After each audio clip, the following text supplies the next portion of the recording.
Eu tenho falado com muitas pessoas, depois que a FAAP fez essa belíssima parceria com o Estado, eu acabei sendo verdadeiramente alvejado. Pessoas que me ligam e dizem, você vai falar, diz.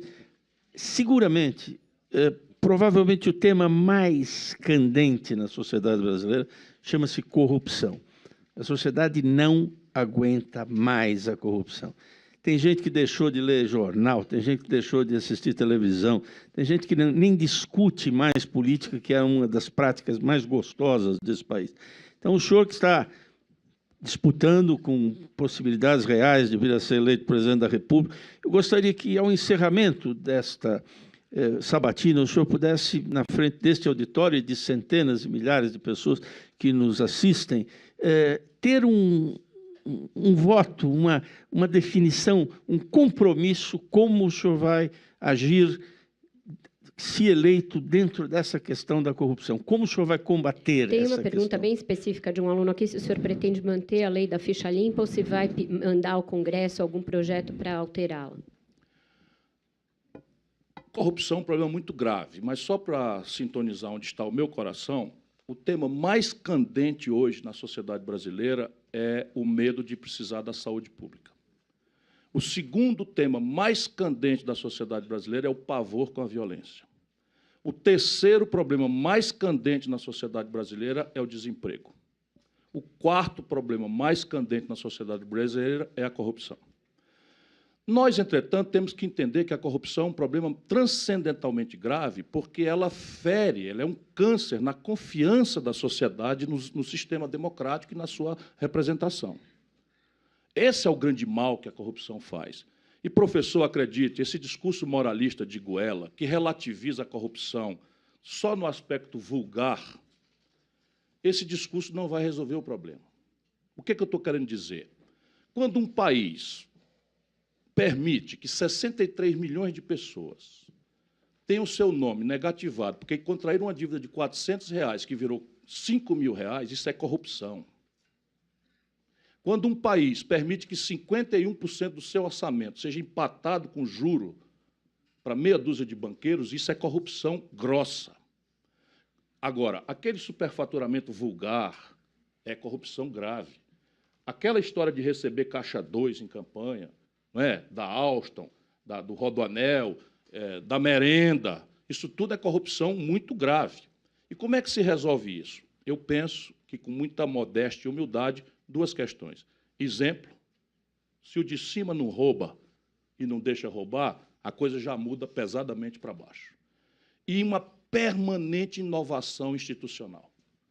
Permanente, permanente, permanente. Por quê? Veja, a lei da ficha limpa. A lei da ficha limpa é claramente uma reação bem intencionada da sociedade brasileira, foi uma lei de iniciativa popular, que, vendo um problema trágico da institucionalidade brasileira, procura, nesse despotismo esclarecido, um bypass, um fast track, para não enfrentar o centro do problema. Só o Brasil, que eu conheço de país civilizado, dá 4 graus de jurisdição a um réu por crime comum. Só o Brasil. Todo lugar do mundo, em 2 instâncias, acabou. 2 instâncias, morreu. Aí o Brasil dá 4 graus de jurisdição.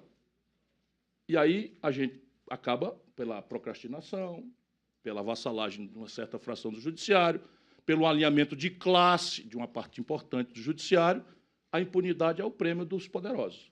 É só ser tucano, nenhum vai para a cadeia. Pode ver, nenhum tucano vai para a cadeia. O único que foi para a cadeia deve ser o mais honesto deles que eu conheço, que é o Eduardo Azeredo. O resto que faz parte da máfia mesmo, Serra, Aloísio, Paulo Preto, enfim, todos estão livres, leve e solto. Aécio Neves, que é candidato a deputado, nem uma comissão de ética enfrentou no PSDB.